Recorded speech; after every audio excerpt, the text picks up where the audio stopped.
Hello everyone, welcome to Ashok academy banking and law. आप सभी का बहुत बहुत स्वागत है। ये सीरीज है बैंकिंग फाइनेंशियल अवेयरनेस की, जिसका पार्ट 7 है। ऑलरेडी 6 पार्ट अपलोड हो चुके हैं जो काफ़ी इंपॉर्टेंट है। आप अगर नहीं देखे हैं तो आज 15 है और आज आप देखकर सारी चीज़ें देखकर अच्छे से समझ सकते हैं।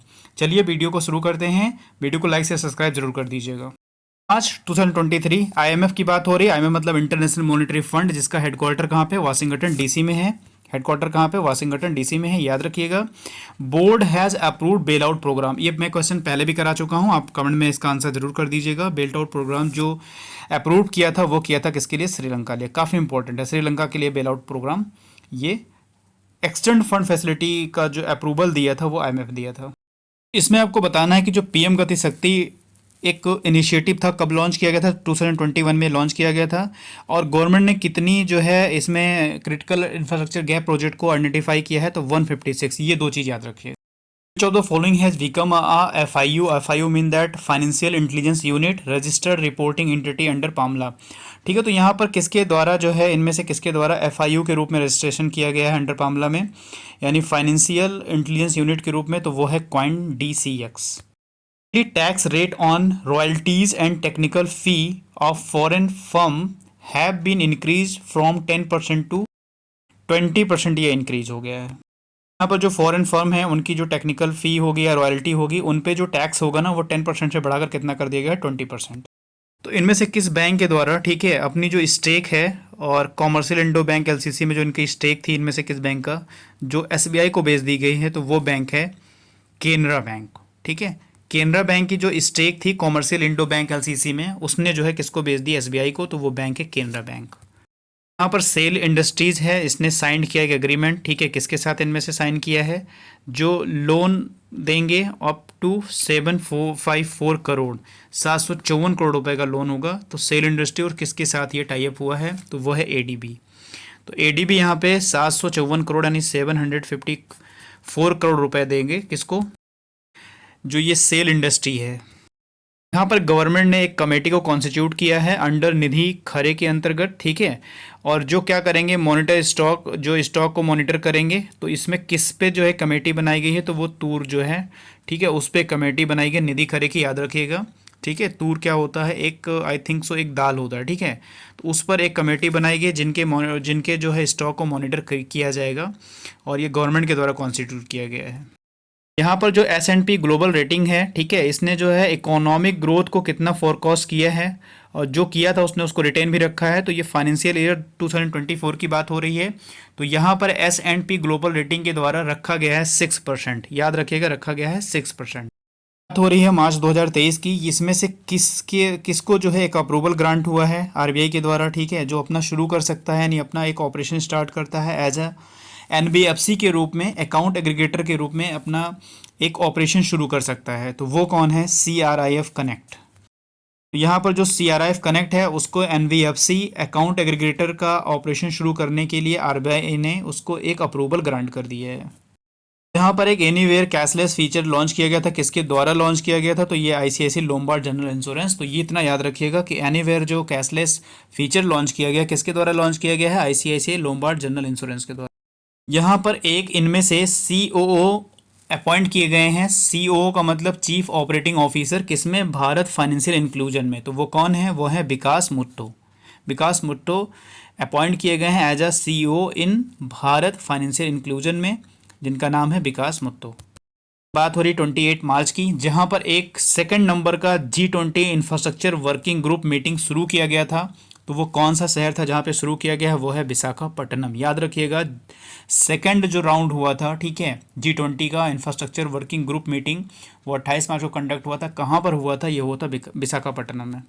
ये मार्च 2023 की यानी 2023 की बात हो रही है। यहाँ पर आदित्य बिरला हेल्थ इंश्योरेंस है, जिसने इंटर किया है एक बैंक एश्योरेंस। बैंक एश्योरेंस का मतलब ये होता है कि किसी के द्वारा अपने इंश्योरेंस बेचना, ठीक है। तो यहाँ आदित्य बिरला हेल्थ इंश्योरेंस ने किसके साथ एक टाई अप किया होगा, एक पार्टनरशिप किया होगा बैंक एश्योरेंस के लिए, तो वो है यूको बैंक। ठीक है, यूको बैंक, यानी यूको बैंक के कस्टमर को अब जो आदित्य बिरला हेल्थ इंश्योरेंस है ये बेचेगा यूको बैंक के कस्टमर को।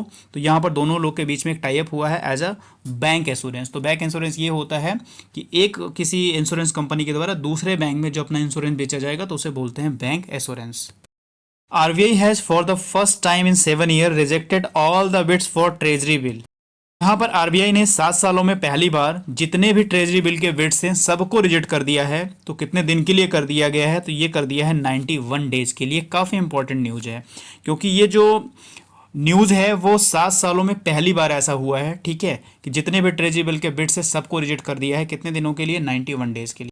आपको बताना है किस बैंक ने डोनेट किए हैं 48 लाख रुपीस फॉर प्लांटेशन, जिसमें 32,000 पौधों को जो हमारा गार्डन सिटी यूनिवर्सिटी बेंगलुरु है इनको इन्होंने डोनेट किए हैं। तो वो कौन सा बैंक है? वो है स्टेट बैंक ऑफ इंडिया। तो काफ़ी इंपॉर्टेंट न्यूज़ है ये और काफ़ी इंपॉर्टेंट है क्योंकि इसने 40 लाख रुपए डोनेट किए हैं। किसको?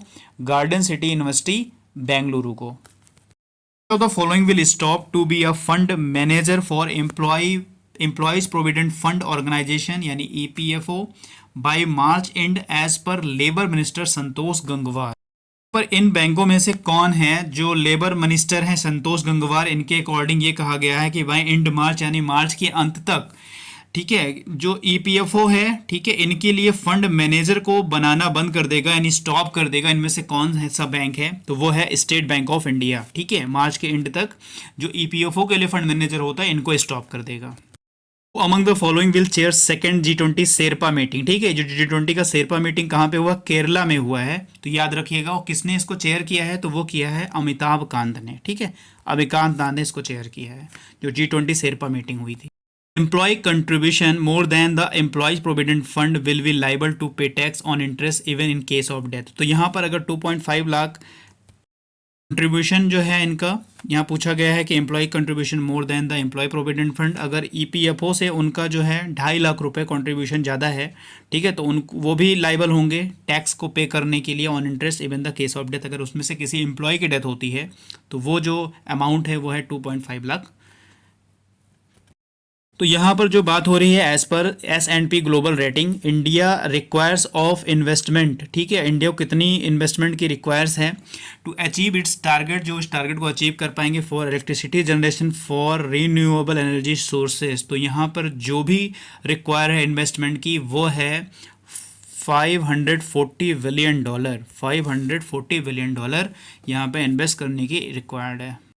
यहाँ पर जो इनकम टैक्स डिपार्टमेंट है, ठीक है, उनके जो टैक्स पेयर हैं उनके लिए एक ऐप लॉन्च किया गया जिसका नाम है AIS, ठीक है। तो यहाँ इनकम टैक्स डिपार्टमेंट के द्वारा टैक्स पेयर के लिए एक ऐप लॉन्च किया गया जिसका नाम है AIS। तो यहाँ पर पूछा गया है कि जो AIS है उसमें A का मतलब क्या है? तो इसका मतलब है एनुअल, ठीक है, पूरा नाम है annual information statement. Annual information statement ये एक ऐप है, किसके लिए है? टैक्स पेयर के लिए है। For the income tax department में जो टैक्स पेयर होंगे, जो टैक्स पे करेंगे, उनके लिए जो ये ऐप लॉन्च किया गया है AIS। इसमें A का मतलब एनुअल और पूरा नाम है एनुअल इन्फॉर्मेशन स्टेटमेंट।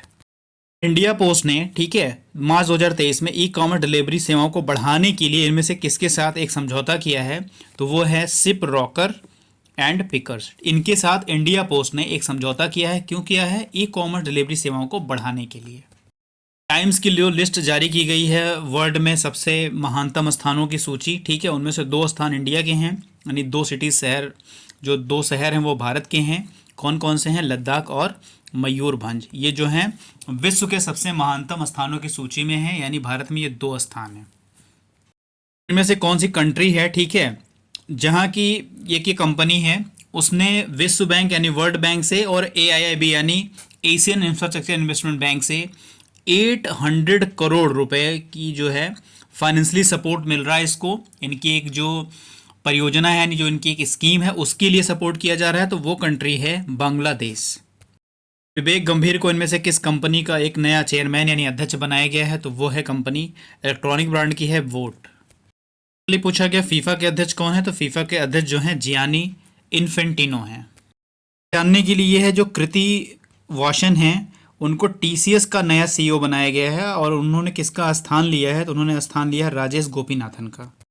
ये एक योजना है जिसका नाम DDU-GKY दीनदयाल उपाध्याय ग्रामीण कौशल्य योजना है। तो इसके संबंध में कौन सा कथन सही नहीं ये बताना है। तो यहाँ पर थर्ड सही नहीं है, यानी इस जो योजना है इसको 25 सितंबर 2014 को लॉन्च किया गया था, 25 सितंबर 2014 को लॉन्च किया गया था। यह एक राष्ट्रीय ग्रामीण आजीविका मिशन है, यानी NRLM का एक ये पार्ट है। ठीक है, तो ये इसमें से दो सही हैं, ये तीसरा गलत है। इतने ही प्रश्न थे इस सेशन में, इस वीडियो में। तो चलिए मिलते हैं नेक्स्ट वीडियो में। God bless you to all, thank you for watching.